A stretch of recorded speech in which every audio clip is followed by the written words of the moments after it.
Halo, welcome back to our tenses series. Setelah sukses menguasai simple present, sekarang kita pindah ke tenses yang lebih menyenangkan, yaitu present continuous tense, action in progress, atau sedang melakukan sesuatu. Tenses ini sangat mudah karena fungsinya hanya satu, yaitu menyatakan aksi yang sedang berlangsung saat kita bicara. Okay, next, look at our agenda for today. Materi kita dijamin super clear dan langsung ke intinya. Pertama, kita akan langsung membahas functions dari present continuous tense dan kapan kita menggunakannya.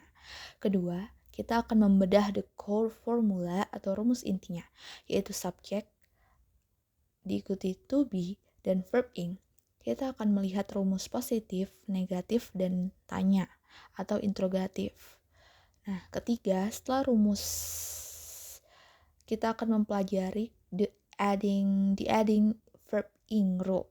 Ini adalah aturan spesial tentang bagaimana mengubah action verb menjadi verb ing dengan benar, terutama yang berakhiran i atau yang berakhiran konsonan vokal. Keempat, tentu saja kita akan langsung praktis dengan beberapa contoh soal dan pembahasannya. So, get ready with your notes. Let's jump right into the definition and function. Present continuous tense berfungsi untuk menyatakan aksi yang sedang terjadi saat ini. This is the only main function you need to remember. Nah, keterangan waktu atau time adverbs yang mendukung fungsi ini adalah now, right now, at the moment, today, look, listen. Nah, contohnya, look, they are dancing. Aksi ini sedang mereka lakukan persis saat kita melihatnya. Okay, next. This is the easiest formula. Kunci dari tenses ini ada dua, yang tidak boleh dipisahkan, to be dan verb ing. Jika kalian melihat keduanya bersamaan, it's definitely present continuous. Untuk rumus positif, subject diikuti to be yang tepat, is, am, or are. Lalu, action verb yang sudah ditambahkan verb ing. Untuk rumus negatif, sangat mudah. Kalian hanya perlu menyisipkan kata not di antara to be dan verb ing. For example, they are not listening. Nah, untuk rumus tanya atau interrogatif, pindahkan to be ke awal kalimat sebelum subject. For example, is he talking? Nah, mari kita lihat contoh kuncinya. Contoh pertama, positive sentence. She is cooking dinner now. Subject she pakai is dan cook jadi cooking. Nah, untuk contoh kedua, for negative sentence, we are not waiting for the bus. Subject we pakai are, lalu not dan wait jadi waiting. Contoh ketiga, kalimat tanya, are you studying hard? To be are di depan. Okay, next, the only tricky part, aturan penambahan ing, rule 1, atau aturan pertama, aturan umum.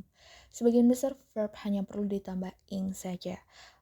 Walk jadi walking, study jadi studying. And rule number 2, atau rule kedua, berakhiran i atau e. Jika kata kerja berakhiran huruf i, e-nya wajib dibuang, lalu ditambah verb ing. Contohnya, write menjadi writing. Nah, untuk rule yang ketiga, CVC. Ini yang paling sering salah.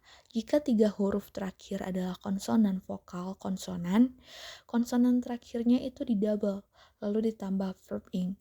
Contohnya, sit menjadi sitting, stop menjadi stopping. Lalu pengecualian CVC konsonan W, X, Y itu tidak didouble. For example, play tetap playing, tidak play double y-ing. Okay, next. Time to practice. Kita gabungkan rumus dan verb ing rule. Nah, untuk soal yang pertama, the students wait for the teacher now. Subjeknya the student atau mereka atau jamak. Jadi pakai are. Wait jadi waiting.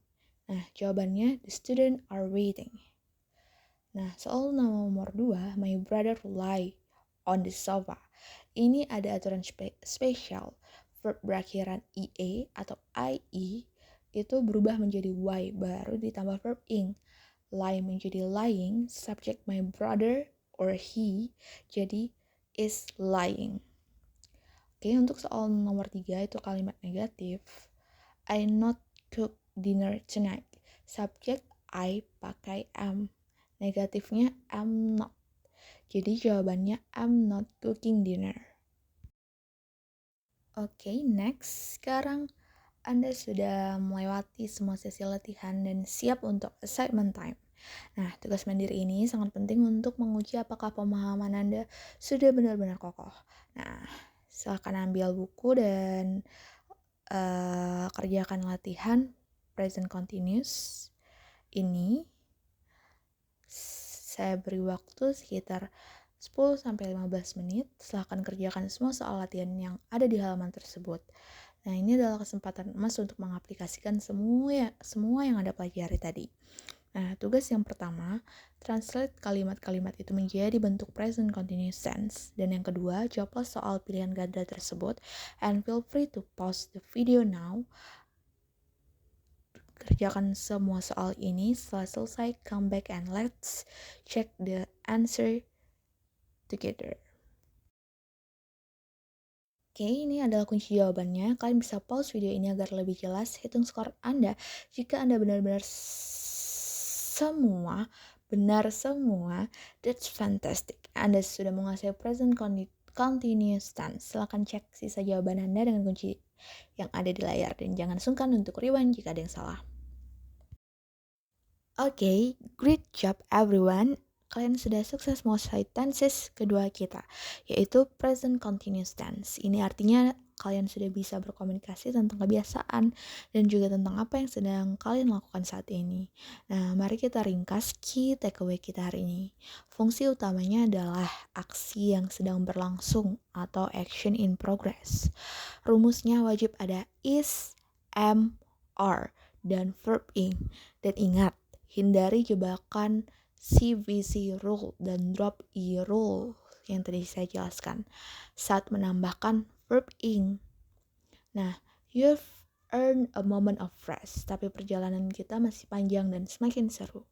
Untuk video selanjutnya, di video keempat kita akan terbang ke masa lalu dan membahas tenses yang sangat penting untuk bercerita, yaitu simple past tense. Jangan lupa untuk subscribe channel di bawah ini dan tinggalkan komentar jika ada pertanyaan dan bagikan video ini. Sampai jumpa di video keempat.